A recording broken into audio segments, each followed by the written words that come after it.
जिस तरीके से ये जो स्थिति पैदा हुई है, चाहे अमेठी की बात करें, चाहे मुख्यमंत्री की हिदायत की बात करें, चाहे सपा सांसद की नाराजगी की बात करें, इन सबके बीच रिपब्लिक भारत के सवाल है जो बहुत जायज सवाल है, वाजिब सवाल है। साथ ही साथ हम जिक्र कर रहे हैं अमेठी के उस वीडियो का भी जहां पे कुछ लोग नारेबाजी करते हैं, माहौल को खराब करने का प्रयास करते हैं और पुलिस वहां पे कार्रवाई की बात कर रही है। इस बीच रिपब्लिक के सवाल क्या है जरा वो भी जान लीजिए, क्योंकि ये सवाल आपके जहन में भी उठ रहे होंगे, इनके जवाब मिलने भी जरूरी है। सवाल दरअसल ये कि भड़काऊ नारेबाजी का मास्टरमाइंड कौन है?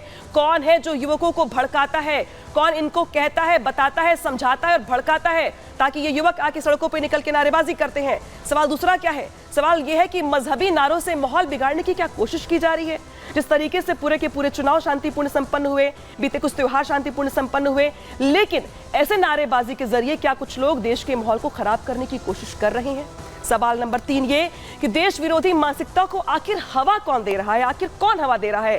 हालांकि हम यहाँ पे सपा सांसद को ब्लेम नहीं कर रहे, आरोप नहीं लगा रहे, लेकिन जैसे वो डिफेंड कर रहे हैं इन युवकों को, या जैसे वो डिफेंड कर रहे हैं मुख्यमंत्री की हिदायत को, और वो यहाँ पे नाराज हो रहे हैं और वो ये कह रहे कि दरअसल अड़चन पैदा करने की कोशिश की जा रही है, तो सवाल यहाँ पर ये भी जायज है।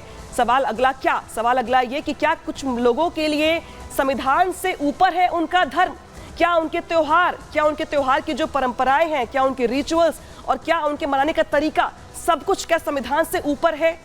सवाल ये भी है। साथ ही अगला सवाल और क्या है? सवाल ये कि ऐसी देश विरोधी सोच पर आखिर कब चलेगा बुलडोजर? ये सवाल इसलिए पूछ रहे हैं हम क्योंकि उत्तर प्रदेश में योगी का जो बुलडोजर है वो जिस तरीके से अपराधियों पर लगाम लगाता है ये सबने देखा है, लेकिन ऐसे माहौल को खराब करने वाले लोगों पर किस तरीके से बुलडोजर चलेगा? ऐसी सोच पर कब बुलडोजर चलेगा? ऐसी बयान पर जो राजनीति होती है उस पर बुलडोजर कब चलेगा? ये अपने आप में सवाल है। इस बीच जो प्रतिक्रियाएं हैं नेताओं की वो भी सामने आ रही है, सुनिए।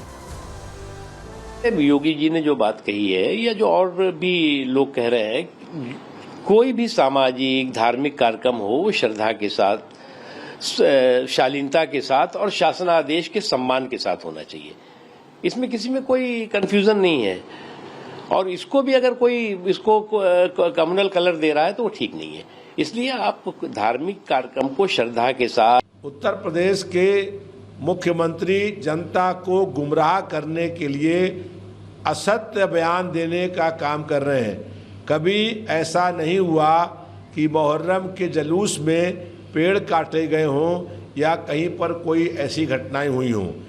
जनता को गुमराह करने के लिए, मुख्य मुद्दों से जनता का ध्यान बांटने के लिए भाजपा की सरकार ऐसे अनर्गल बयान देने का काम कर रही है। तो सुना आपने प्रतिक्रियाएं जो निकल के सामने आ रही है। हालांकि समाजवादी पार्टी का अपना स्टैंड है इस मुद्दे को लेकर के, लेकिन सीधे रुक करते ग्राउंड जीरो का हमारे साथ जुड़ के हमारे सहयोगी अजय दुबे।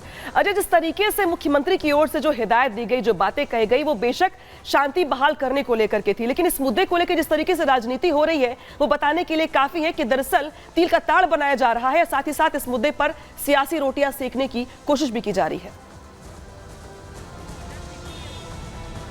बिल्कुल, जिस लहजे में नारा लगाया गया, एक तरीके से चैलेंज देने की कोशिश थी। अब पुलिसिया कार्रवाई तो इसको लेकर हो गई है, लेकिन साधु संत भी बेहद आक्रामक अंदाज में आगे आते दिखाई दे रहे हैं। जो बात कही गई, जिस हिस्से में कही गई, चुनाव के परिणामों तक उस बात को लेकर जाया जा रहा है कि जिस तरीके के उत्तर प्रदेश में चुनाव के परिणाम आए हैं, फिर एक बार इस तरीके की जो ताकतें हैं वो एक बार पनपती दिखाई दे रही हैं। ये सब भी बातें तमाम जो हिंदू संगठन है वो इस बात का दावा कर रहे हैं, लेकिन पुलिस ने अपनी तरफ से इस मामले में FIR भी दर्ज कर ली है। 6 लोगों को गिरफ्तार भी कर लिया गया है। नारेबाजी को लेकर और भी जो जांच पड़ताल है वो चल रही है। तो ये घटना जिस तरीके से घटी है, राजनीतिक रोटियां तो सेकी जा रही है, लेकिन ये एक बार फिर से इस तरीके की विचार, एक बार फिर से इस तरीके के नारे बाहर आ रहे हैं, इनको लेकर भी सवाल उठ रहा है। तो सवाल उठ रहा है अजय, लेकिन इसी के साथ साथ दरअसल जो महीना है जुलाई का, अगस्त का, वो बहुत ज्यादा महत्वपूर्ण हो जाता है उत्तर प्रदेश के लिए, क्योंकि जो देश भर से कांवड़ यात्री हैं वो निकलते हैं, यूपी के कई रास्तों को चुनते भी हैं।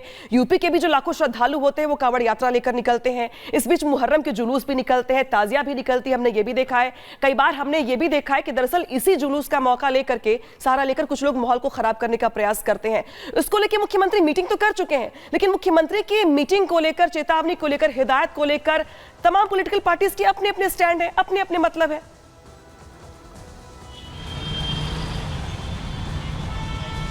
बिल्कुल, कल के दिन भी न केवल पहले की जो फैसले लिए गए उनका असर देखने को मिला, कल के दिन कार्यकारिणी की बैठक में भी इसी मुहर्रम को लेकर मुख्यमंत्री ने अपनी बात कही, इसी मुहर्रम के इंतजामों को लेकर, कानून व्यवस्था के पालन को लेकर और किसी तरह की रियायत को ना लेकर भी मुख्यमंत्री ने अपनी बात कही थी। लेकिन ये जो अमेठी में घटनाक्रम घटा है, अब उसकी जो तमाम जाँच है, गिरफ्तारियाँ हैं वो हो रही हैं, लेकिन जिस तरीके से ये कुछ घटा है इसमें क्या कोई ये जो सामने लड़के दिख रहे हैं केवल मनगढ़ंत होकर मनबड़ई में ये काम कर गए, या इनके पीछे कोई इनको प्रवोक करने वाला कोई ऑर्गेनाइजेशन है, ये किसी संगठन से जुड़े हुए हैं, किसी संस्था से जुड़े हुए हैं, इन बातों की तफ्तीश भी पुलिस की तरफ से की जा रही है। और लगातार मुख्यमंत्री ने अब से कुछ दिन पहले भी बड़े अधिकारियों की बैठक की, उसमें तमाम जिले के जो अधिकारी हैं वो भी कॉन्फ्रेंस में जुड़े, वहाँ भी ये बात की गई जो चाक चौबंद सुरक्षा व्यवस्था है वो की जाए। लखनऊ में जो आजकल ताजिया के रात के समय जो कार्यक्रम हो रहे हैं उनमें भी सुरक्षा के इंतजाम चाक चौबंद दिखाई दे रहे हैं, लेकिन ये जो नारेबाजी की घटना है इसको लेकर एक्शन में लगातार कार्रवाई करती हुई पुलिस भी दिखाई दे रही है।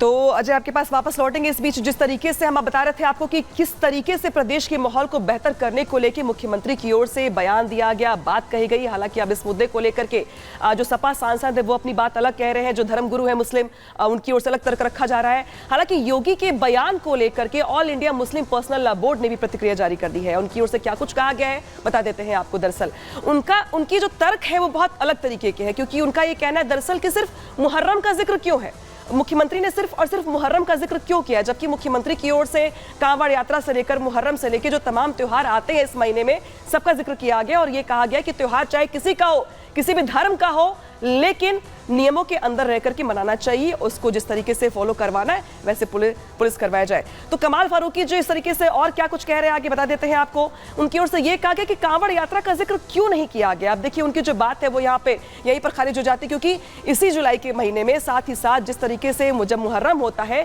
तभी कांवड़ यात्रा भी निकलती है, तभी कांवड़ यात्री भी लेकर के निकलते हैं। 22 जुलाई से सावन शुरू हो रहा है, पूरा का पूरा सावन का महीना कांवड़ यात्रा को लेकर के निकलते हैं, लेकिन उनके तर्क अलग है, सवाल अलग है। अब अगला जो बयान है उनकी ओर से ये भी सुन लीजिए। यूपी में सड़कों पर भी त्योहार मनाए जाते हैं, मतलब और भी त्योहार जो होते हैं मनाए जाते हैं। उनका ये कहना है कि सड़क जो है वहां पे त्योहार हिंदुओं के भी मनाए जाते हैं, त्योहार बहुत सारे हैं जो मनाए जाते हैं, जागरण होते हैं, लेकिन मुहर्रम का ही जिक्र क्यों। उनकी ओर से ये सवाल खड़े किए जा रहे हैं कि आखिर मुख्यमंत्री मुहर्रम का ही जिक्र क्यों करते हैं। अगर सड़क पर मुहर्रम बंद होगी तो कांवड़ यात्रा भी बंद होनी चाहिए, कमाल फारूकी की ओर से बयान दिया गया है। और ये बड़ी बात कही गई है उनकी ओर से कि अगर सड़क पर मुहर्रम बंद होना चाहिए तो बाकी जो यहाँ पे त्योहार है वो भी यहाँ पर बंद होने चाहिए। तो देखिए किस तरीके से यहाँ पर कमाल फारूकी की ओर से बयान दिया जा रहा है।